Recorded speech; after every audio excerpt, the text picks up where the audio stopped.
สบายดีพ่อแม่พี่น้องตอนนี้กะให้พี่สาวออกไปส่งนะพี่น้องเนาะไปส่งอยู่คิวรถสวรรค์เดี๋ยวเดินทางกลับหน้ากายกันบัดนี้เนาะไปหาเด็กๆอยู่ที่หน้ากาย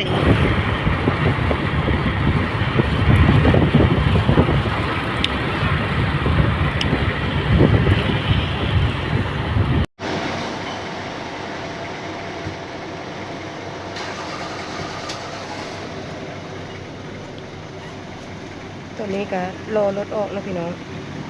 อย่างอีกประมาณ30นาทีรถถึงจะออกการรอคอยแต่บ้าน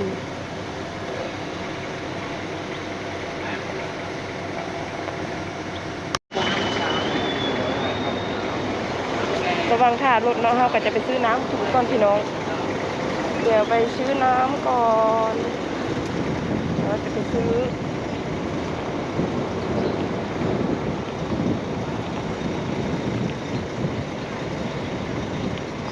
น้ำกับขนมเนาะเดินทางเอาแป๊บซี่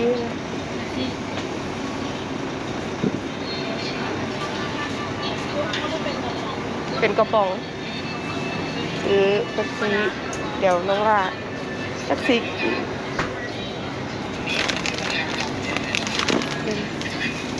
เท่าไหร่เอาเนาะ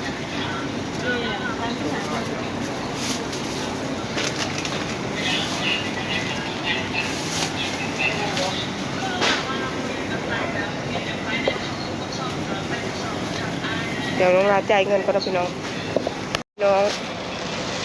35,000กีบเนาะเป็นซี1กระป๋องแล้วก็เล1ถุงถ้าตีเป็นเงินไทยก็สีประมาณ50 บาทพี่น้องไปวันนี้เขาจะขึ้นรถเนาะรถเตรียมออกแล้ว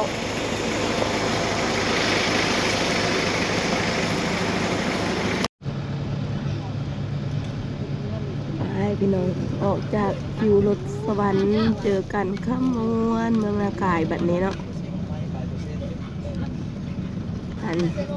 ถือว่าการมาบ้านรอบนี้น้องล่าคือนั่งรถอย่างเดียวพี่น้องนั่งรถแบบมือต่อมือเลยมาพักผ่อนหรือมาขี่รถกันแน่จ้าตอนนี้ก็เสียงก็อาจจะขึ้นจมูกเนาะเพราะว่าที่เราจังใดเนาะเพราะว่าน้องหลาภูมิแพ้มานี่อากาศมันเย็นก็เลยอาการคือเป็นวัดพี่น้องแต่ว่าบ่มีไข้เนาะก็จะเป็นแบบนี้ติดตามเบิ่งเนาะในการเดินทางของเฮาแต่สวรรค์เขตหาหน้ากายคือเฮาไปก็จะนั่งรถ2ต่อแล้วพี่น้องแต่สวรรค์ก็จะนั่งไปฮอดท่าแขกแล้วค่ะนั่งรถท่าแขกขึ้นหน้ากายแล้วก็ใช้เวลาช่วงนี้ค่ะได้ยินคร่าวๆแฟนไอเตียงเพิ่นว่าทางยากเนาะเลยไผเพิ่นโทรมาบอกแชทมาหาว่าทางยากค่ะน่าจะใช้เวลาเดินทาง7-8 ชั่วโมงเลยพี่น้องต้องมาติดตามเบิ่งนำกันว่าเส้นทางอยู่ที่บ้านน้องล่าเป็นแนวใดติดตามเบิ่งตอนนี้ก็ฮอตเซโนแล้วพี่น้องต้องให้เบิ่งคนเป็นห่วงเป็นใยเฮาอาจจะหลายนิดนึงเลยเพราะว่าขายของให้ไปเอาอยู่ไทยเด้อบอกว่านี่คือคิวรถคุณช่าง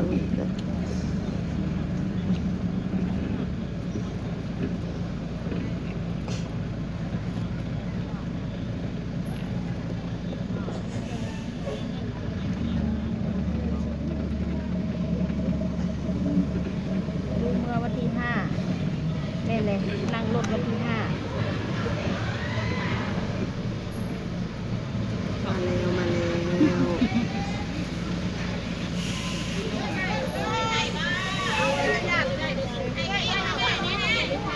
ตื่นมามันเป็นมื้อเสาร์กินไก่เซโนของคุณรักเนาะ อกลักษณ์ของเซโนคือปิ้งไก่พี่น้องจะเป็นปิ้งไก่ลาดคนเอาของมาขาย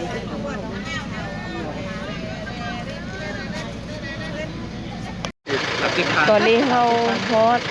รักของฮอตคิวแล้วตอนนี้กำลังจะไปนั่งสามล้อไปโต้รถเมืองนากายเนาะพี่น้องเนาะ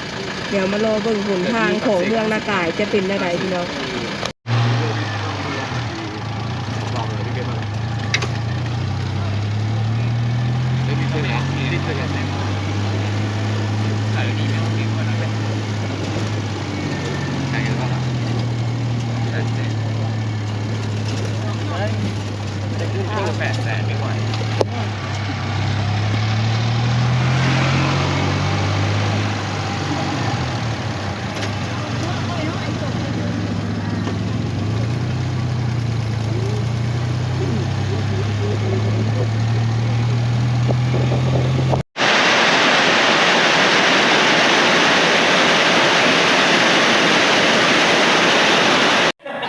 น้องพี่น้องตอนนี้น้องหลากะมาหัวร้านเป็นที่เรียบร้อยแล้วนุ่มๆเพิ่นกะเกียมไปบุญเนาะอันนี้ก็คือธงชัยเกียมไปรอบบุญบ่เอารถไปจอดไว้อยู่แถวนั้นก่อนก็ได้ดักเงินจอดดีๆเด้อเอาตัวนี้มาสบายดีกล้องอาก่อนสบายดียังเอาไปสบายดีนี่ร้านไส้กุ๊กนะพี่น้องตอนนี้น้องหลาเดินทางมาฮอดบ้านเป็นที่เรียบร้อยแล้วอยู่ในเฮือนก็คือเนาะไผกะเกียมไปบุญนี่กับผู้บ่าวเพิ่นเอารถออกไปเกียบไปบุญไปบ้านได้ไปกองหาได้จอดไปเอารถจับไปเอาเดี๋ยวนี่คือไอ้ไผน้องลาน้อยกับมาหอดข้ามมาหมดกันแล้วเดินทางปอตั้งแต่ฉะเชิงเทรามาฮอดมุกกา10 ชั่วโมงมาพักผ่อนอยู่สวรรค์นั่งรถอีก8 ชั่วโมงเพื่อสิฮอดบ้านแม่ค่ะเพิ่นมาฮอดเทื่อจนดึกจนดื่นเนาะมื้อนี้กระเกียมพากันไปลิ้นโตได้พี่น้อยไอ้นั้นสบายดีกล้องอ่านเด้สบายดีเด้ออันนี้แหละคนที่น้องลากินฮอตที่ชุดพี่น้องไอ้น้ำแพงอ่ะปะแพงทำไดแพงแงปะเห็ดไอ้ลูกลูกปลาขาวเห็ดแล้วเอาสุดท้ายแม่คลายตัดอันไปก่อนนี่เป็นปลาขาวไอ้น้ำไปอยู่ในไผ่ตอนนี้เขากำลังเก็บตัวไปบูเลยตอนนี้แม่กับอีพ่อสิไปเลาะบุญไอ้น้ำสิไปอยู่ในไผ่ฮะต้องมีผ้ากันสิไงไปอยู่ในมะเทาเคนน้องๆเขามีเรื่องเลยขอชิ้นที่มาบอกเขาหน้าที่นี่น้องสาววันแล้วอันนี้คือไอเสียนี่พี่น้องสาวล่าเอาพระมาไอ้กับดีใจแฮงกันเลยพอดีที่ไปบุญแน่ยันเจอตัวตึงหน้ากายว่าผู้สาวหลายเลยแขนพระป้องกันผู้สาวไว้พารถคนบารถนะพี่น้องเพราะว่าผู้สาวจะตึงแห้งส่วนนี้อ่ะเห็นแบบเตรียมข้ามกำลังฮอตนะอันนี้คือเส้นเท่าเอามาจากกรุงเทพเลยเนาะโมเมนต์เตรียมข้ามกำลังตึงแห้งเตรียมข้ามกำลังฮอตแห้งส่วนนี้เนาะก็เลยสาวๆน้องๆเขาจะมาแบบเกาะแกะนะเขาก็เลยสภาพป้องกันไว้เพื่อว่าบ่ให้น้องๆปล่อยไฟใส่เขาใช้ไว้เฮ็ดบูธขายเสื้อประเทศสัมนี้ก็ยังแจกอย่างเดียวบ่พอแจกขายไม่ได้ขายน้ำทุกคนขอฟรีสันนี้ข่าวว่าซื้อเสื้อสายแล้วตัว150,000ซะเท่าแน่เขาก็ติดตามเจ้าของตัวหนึ่งมือนั้นเอาให้ตัวหนึ่งแจกอยู่แถวศกใส่ตีกันดีตีกันบอกเอาเสื้อแม่นอยากเอามึงเอาไปก้อนแบบมึงเอาไปใครก็มายักนุ่งว่าจันเนี่ยสู่กันนุ่งให้ไอ้เนี่ยโอ้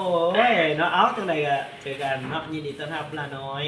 กลับขึ้นมาสู่สปป.ลาว2 วันจ้าเดี๋ยวก็กลับไปสู่งานเนาะมาเพิ่มพลังบวกพี่น้องแค่สงสัยจบคลิปเลยบ๊ายบาย